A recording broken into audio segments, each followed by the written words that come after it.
જય શ્રી કૃષ્ણ, જય માતાજી. હાલો આપણે જઈએ સત્તાધાર ફરવા.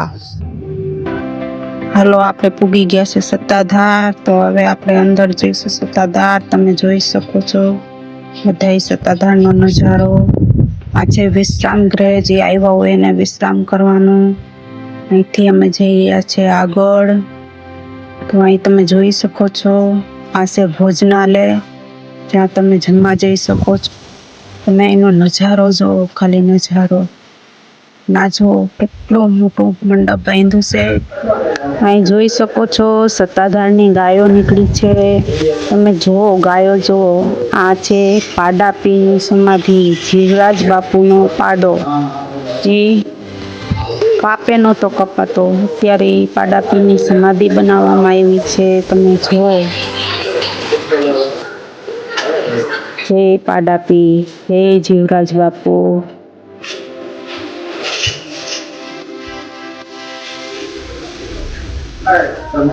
અહીં જોઈ શકો છો કબૂતર ચકલી માટે ઘર. હવે આપણે જઈએ છીએ ભૂતળા દાદાના મંદિરે. તો તમે જોઈ શકો છો આ ભૂતવળ છે. અહીં રહે છે ભૂતળા દાદાના મંદિરે. પેલું જમણવાર અહીં પેલી થાળી ધરવામાં આવે છે ભૂતળા દાદાના મંદિરે. અને જો ભૂત દાદાનું મંદિર.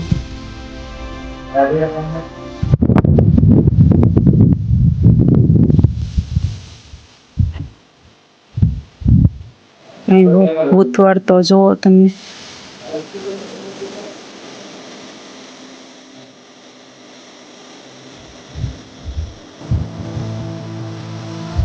માનતાઓ માનવામાં આવે છે.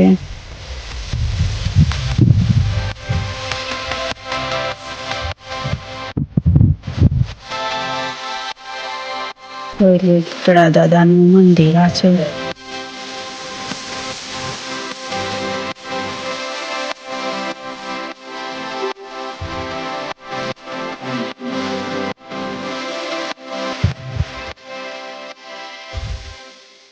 હવે આપણે પૂગી ગયા છે આંબાજળ. તમે જોઈ શકો છો સત્તાધારની પાછળ આવેલું છે આંબાજળ. તેમાં લોકો સ્નાન કરે છે, હાથ પગ મોઢું ધોવે છે. એ બહુ પવિત્ર જળ છે, એટલે એને આંબાજળ કહેવામાં આવે છે.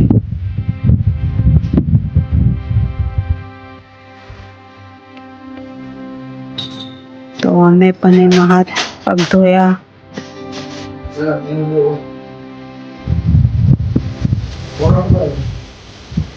જોઈ લો અહીં આંબાજળની આજુબાજુનો નજારો, જંગલ વિસ્તાર. આંબાજળની સામે મહાદેવનું મંદિર છે, જોઈ શકો છો. નજારો જોવો, ખાલી નજારો બહુ મસ્ત એ છે. હવે આપણે આવી ગયા છે બહાર. બહારનો નજારો પણ તમે જોઈ લો.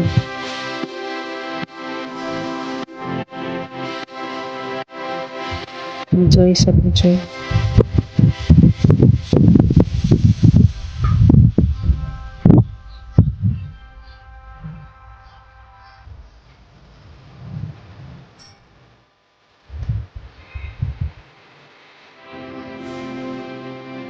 પછી પાછા વળી ગયા છે અમે.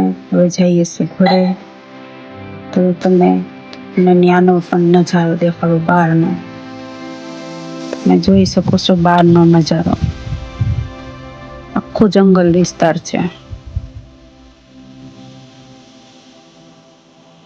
જય શ્રી કૃષ્ણ, જય માતાજી. આ બ્લોગ અહીં પૂરો કરું છું.